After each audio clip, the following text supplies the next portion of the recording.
I've been working in shipping for quite some time. Driving through dark, sketchy roads and stopping in the middle of nowhere to check tires had become my usual.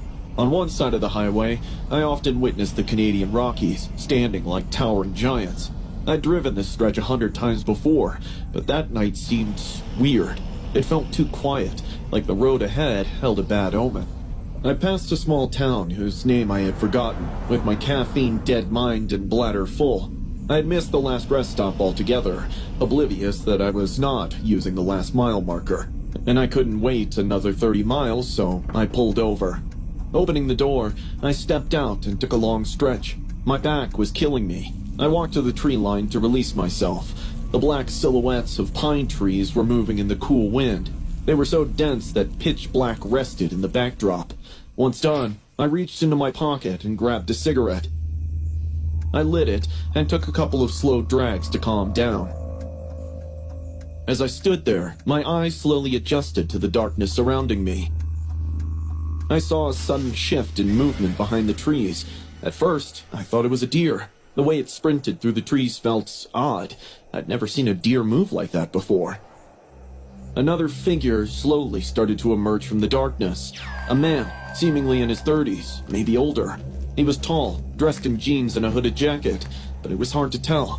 The darkness was playing tricks on my eyes, making his movements strange and jerky. I got twisted. There wasn't another soul on this highway. No parked cars and no cabins nearby. Just me, my medium-duty truck, and now him.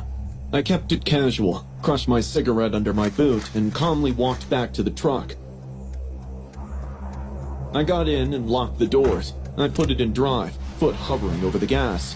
But for some reason, I didn't peel out. I just watched him. He continued walking, one step at a time. He never increased his pace or slowed down.